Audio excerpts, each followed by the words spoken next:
मान्यवर साहब श्री काशीराम ने चलाया और मान्यवर साहब श्री काशीराम के जाने के बाद भीम आर्मी के समर्पित कार्यकर्ताओं ने और देश दुनिया में रहने वाले बहुजन समाज के जिम्मेदार निष्ठावान मिशनरियों ने चलाने का काम किया।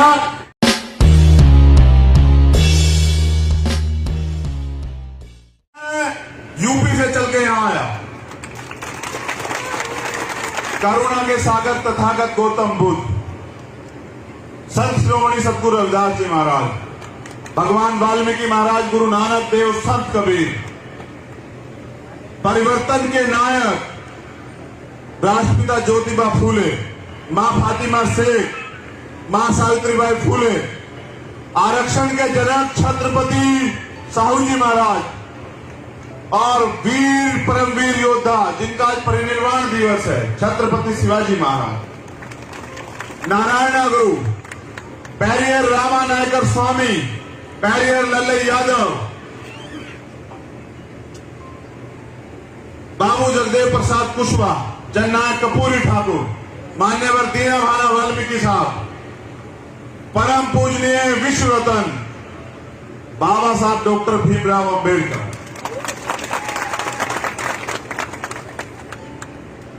वीर शहीद करतार सिंह सराबा, शहीद आजम सरदार भगत सिंह, अशफाक उल्लाह खां,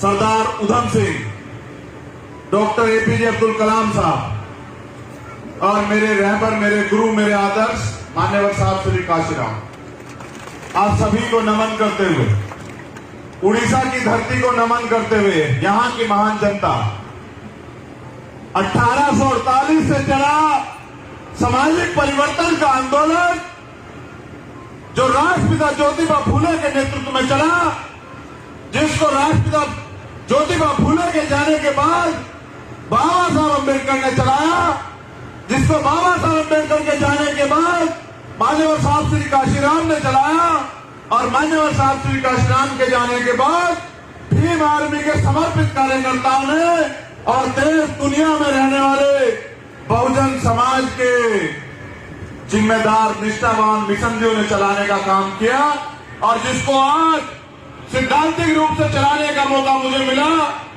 उस आंदोलन की गरिमा को समझते हुए यहां उपस्थित तमाम जिम्मेदार साथियों, ये भारत है, एक लोकतांत्रिक देश। लोकतंत्र की स्थापना इसलिए हुई थी कि जब सरकार बदली, अंग्रेज चले गए और यहां रहने वालों के लोगों के हाथ में सत्ता आ गई, गरीब तो गरीब रह गया, अमीर अमीर रह गया। जिनके पास जमीनें थी, अधिकार थे, वो जमीनों वाले जमीन पे काबिल हो गए, लेकिन जो गरीब था देश का 90% गरीब गरीब रह गया, उसकी सुध नहीं ली किसी ने। तो लोकतंत्र इसलिए बनाया, ताली छोड़ के मेरी बात पे गौर करें, लंबे समय से हम लोग ताली बजा रहे थे आंदोलन में। 70 साल की आजादी में लोकतंत्र संविधान में हम लोगों ने ताली बजाई, झंडे उठाए, मिला हमें कुछ नहीं है।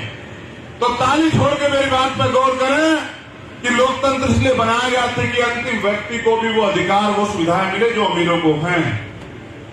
और आज मैं यहां देख रहा हूं कि जानबूझ के, सुनिए मेरी बात को गौर से, जानबूझ के गरीबी को बढ़ावा दिया गया। क्यों?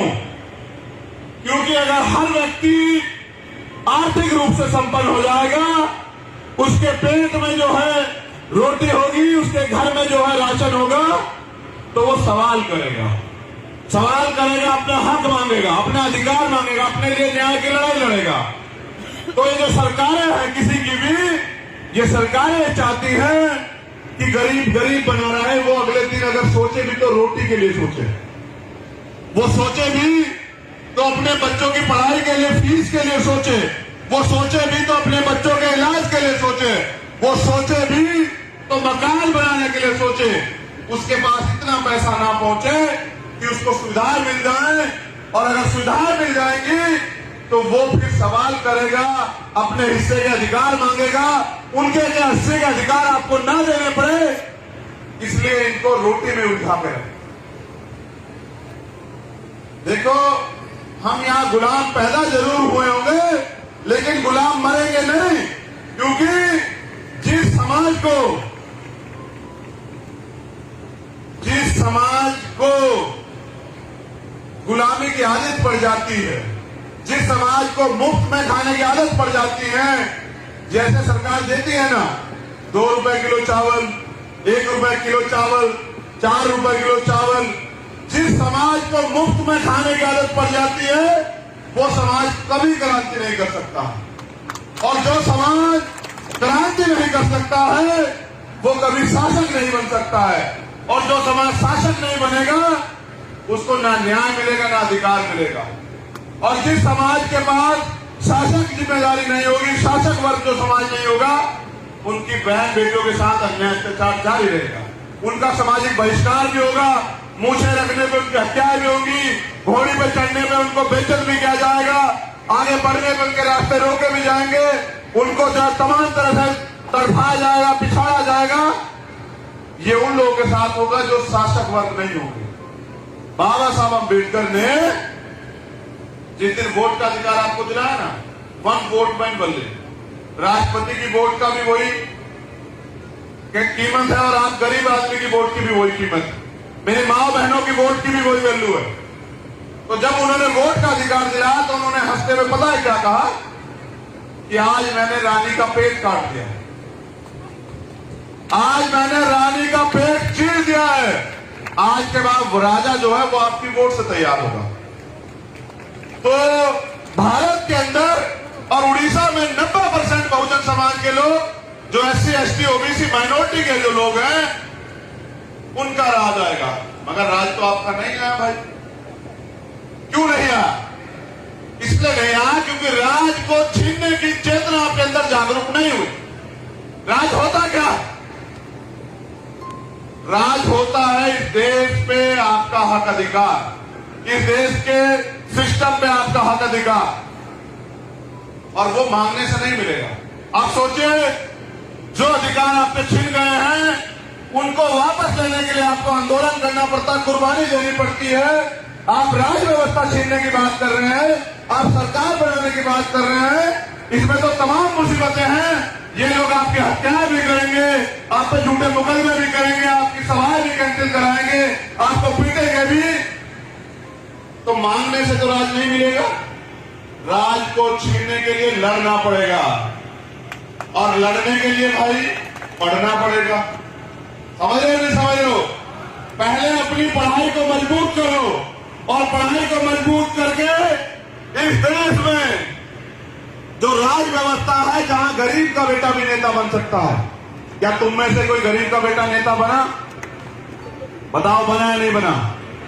क्यों नहीं बना? आपका भाई नहीं खड़ा है आपके सामने, ये भी तो आपकी तरह गरीब का बेटा है। देखो सुनो, मेरे पिताजी प्राइमरी स्कूल के हेडमास्टर थे, और उनको नौकरी मिली बाबा साहब के दिए गए आरक्षण से। अगर आरक्षण ना होता तो आज चंद्रशेखर ना होता। तो जब मेरे पिताजी को नौकरी मिली तो उन्होंने अपनी सारी ताकत मुझे पढ़ाने पे लगाई, और जब मैं पढ़ा, मैंने मूवमेंट को जाना, मैंने महापुरुषों का इतिहास पढ़ा, मैंने लाठियां खाई, जेल झेली, लेकिन जब मैंने 16 महीने पहली बार जेल काटी ना,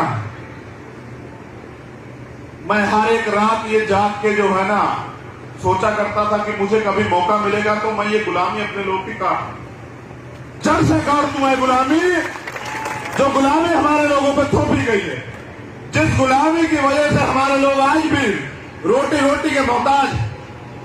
देखिए, हर एक दिन मैंने सोच के काटा कि मैं मौत से नहीं डरता हूं, मैं जेल से नहीं डरता हूं, मैं मुकदमे से नहीं डरता हूं। मैं तो मुख्यमंत्री कहता हूं कि अगर हमारे लोगों पर अत्याचार होगा तो 2 अप्रैल जैसा आंदोलन यहां उड़ीसा में भी कर दूंगा, तुम जेल बड़ी करके रखना।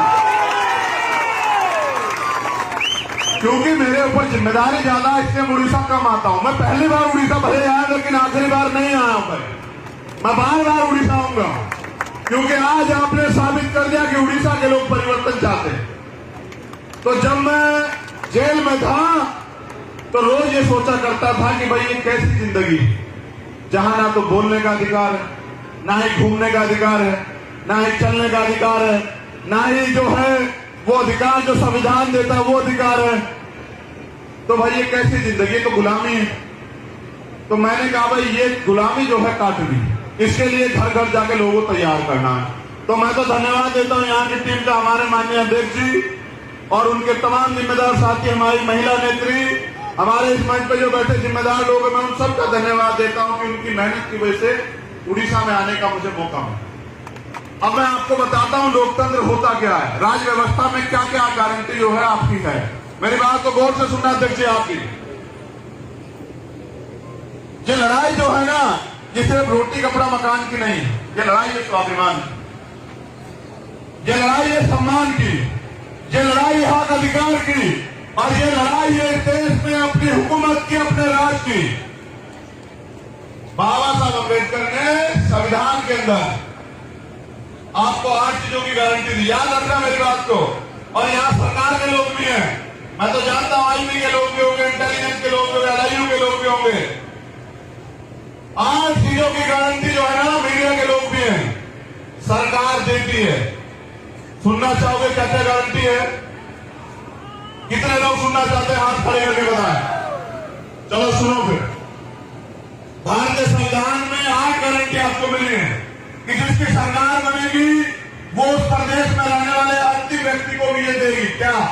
रोटी, कोई भूखा नहीं रहेगा, सरकार की जिम्मेदारी। कपड़ा, कोई ऐसा नहीं रहेगा जिसके तन पे कपड़ा ना हो, सरकार की जिम्मेदारी। मकान, कोई ऐसा नहीं रहेगा जिसके सर पे छत ना हो, सरकार की जिम्मेदारी। चिकित्सा, कोई भी है आदमी अच्छा ना इलाज मिलेगा, किसी की जान नहीं जाएगी, सबको मुफ्त में इलाज मिलेगा, ये जिम्मेदारी सरकार की। शिक्षा, हर व्यक्ति को शिक्षा मिलेगी, किसकी जिम्मेदारी? सरकार की। बेहतर से बेहतर शिक्षा। आज अगर मैं यहां बोल रहा हूं ना, तो शिक्षा की बदौलत। रोटी, कपड़ा, मकान, चिकित्सा, शिक्षा, सुरक्षा। क्या?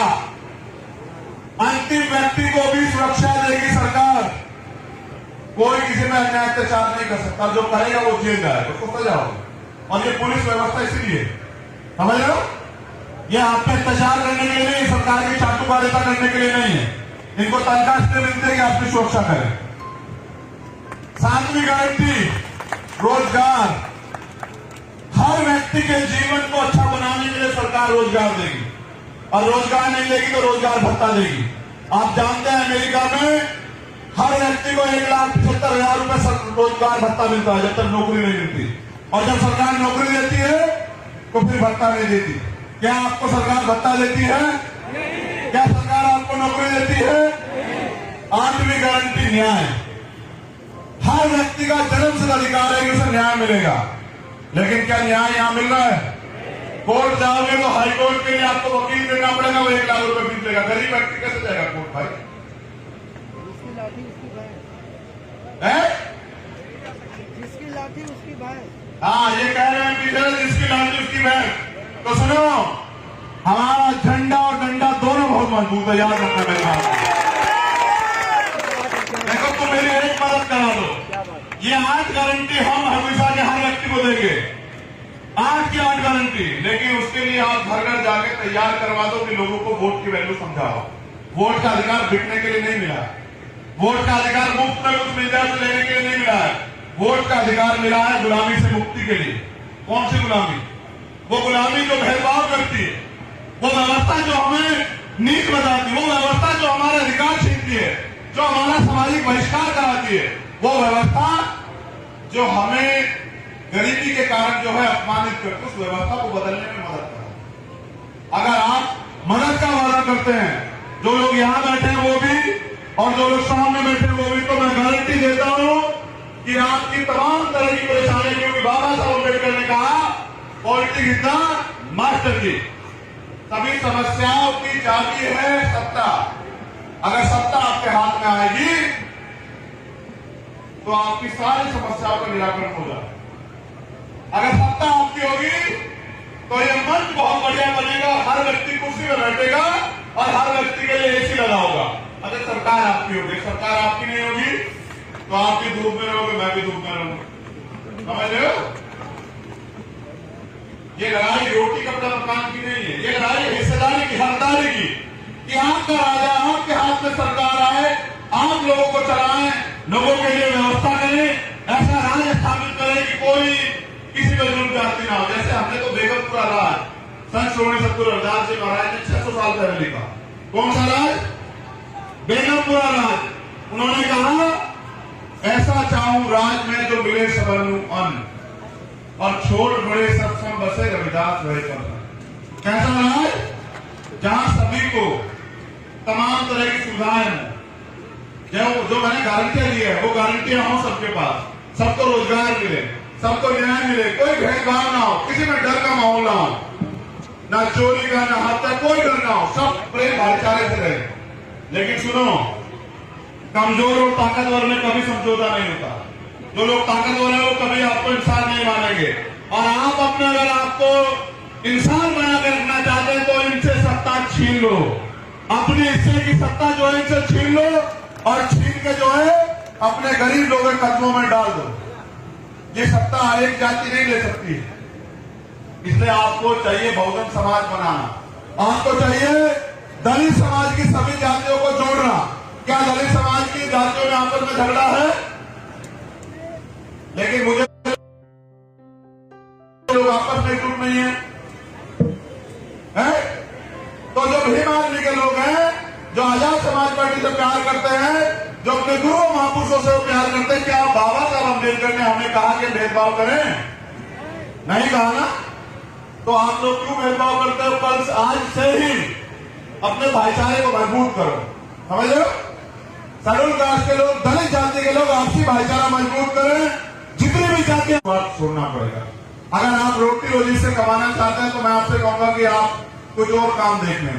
अगर आप यहाँ से उन नेताओं की तरह जिन्होंने पहले अच्छे भाषण देकर लोगों को लूटने का काम किया, ऐसे नेता बनना चाहते हैं तो मैं हाथ जोड़ के निवेदन करूंगा कि आप भीम आर्मी को छोड़ दें। क्योंकि यहाँ जो है ये लड़ाई जो सम्मान की भाईचारे की है, और उन लोगों के लिए है जिनको आज भी अधिकार नहीं मिले हैं।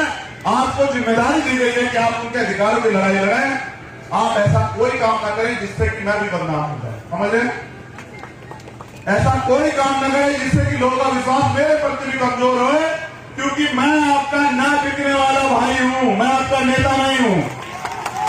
मैं आपका वो भाई हूं जिसने गरीबी से निकल के अपनी मेहनत के दम पे दुनिया के अंदर टाइम्स मैगजीन में अपना नाम तैयार करवाया। दुनिया के अंदर 193 देश हैं। कितने देश हैं? और भारत पूरी दुनिया से 100 लोग, और भारत की आबादी 136.64 करोड़, यानी कि 137 करोड़। उनमें से सिर्फ आपका खून, आपका अपना व्यक्ति, जिसको दुनिया ने माना कि ये व्यक्ति जो है भविष्य को साकार कर रहा, आने वाले कल का सबसे बड़ा नेता बनेगा। लेकिन क्योंकि जाति व्यवस्था यहाँ है, उन लोगों को बहुत तकलीफ हुई, उनको तकलीफ हुई मेरी बात करते हुए, तो वो तो पता नहीं क्या क्या दिखाते, मैं उनकी परवाह नहीं करता हूं।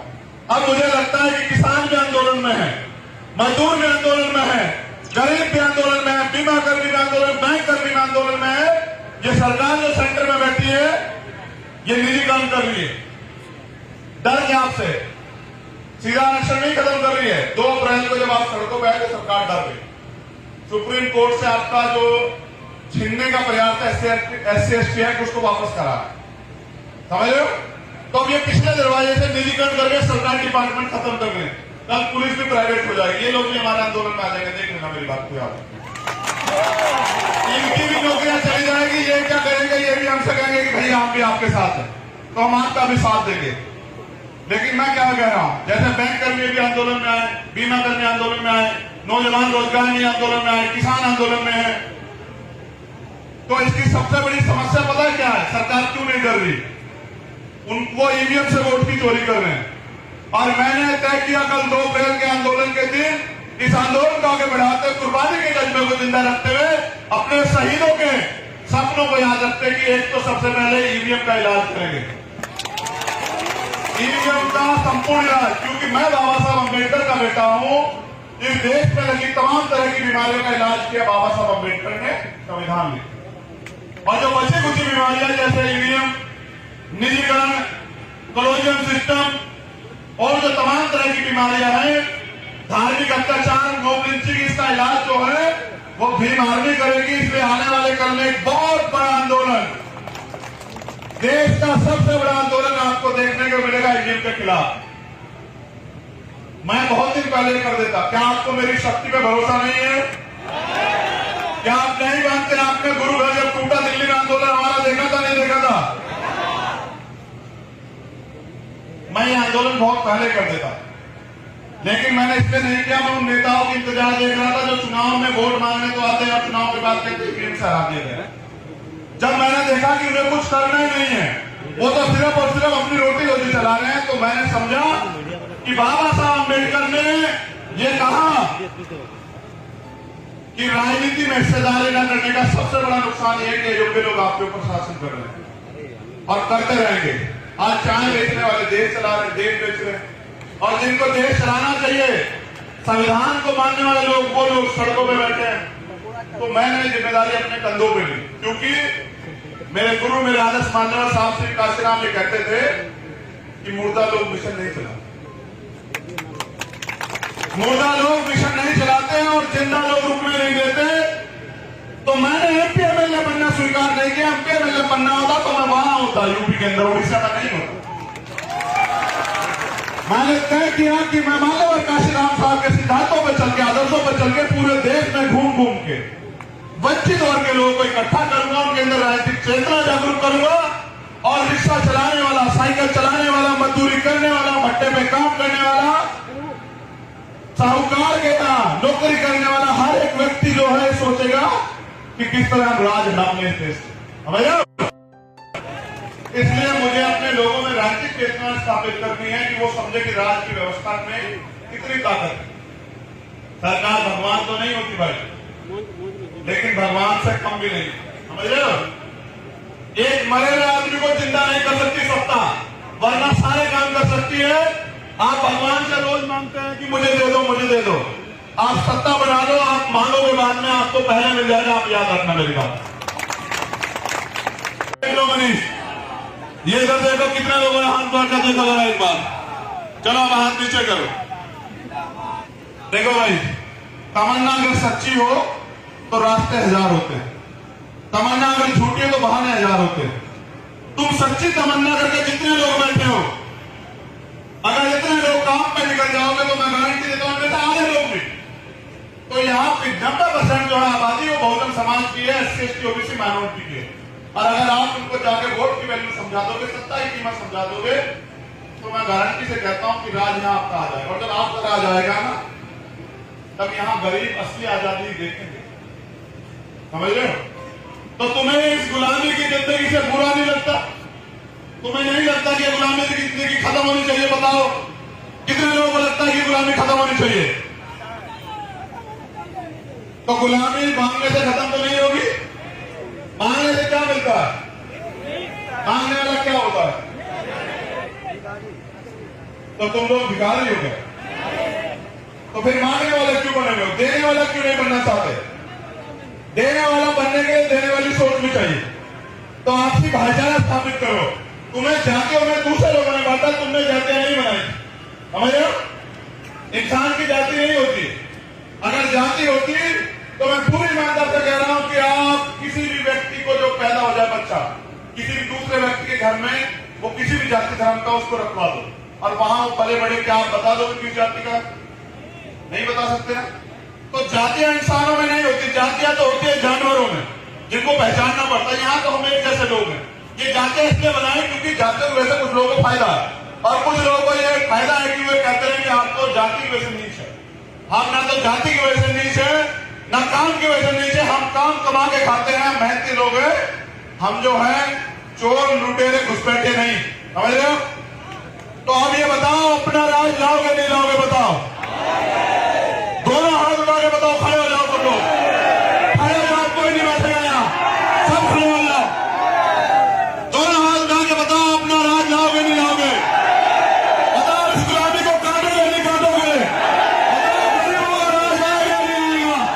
बताओ, ये देश जो है बाबा साहब अम्बेडकर का सपना पूरा करेगा नहीं करेगा? बताओ, उड़ीसा में खुशहाली आएगी या नहीं आएगी? बहुत बहुत आभार यहाँ आने के लिए, मुझे सुनने के लिए, प्यार देने के लिए, विश्वास दिखाने के लिए। बस मैं आपसे वादा करता हूँ पूरी ईमानदारी से कि मैं अपने लहू का आखिरी कतरा कतरा आपके पैरों में, चरणों में निछावर कर दूंगा, लेकिन आपको झुकने नहीं दूंगा, याद रखना। आपका स्वाभिमान बिकने नहीं दूंगा। मैं आपका वो खून जो बिकाऊ नहीं है, वो नोट नहीं बना जो आपके भाई को खरीदने बस आपके साथ की जरूरत। जय भीम, जय भीम, जय भारत, जय संविधान, जय विज्ञान, जय लोकतंत्र और उड़ीसा की जनता की जय, गरीबों की जय, नौजवानों की जय, महिलाओं की जय, बच्चों की जय, हमारे सामाजिक बुजुर्गों की जय, आप सभी का मंगल।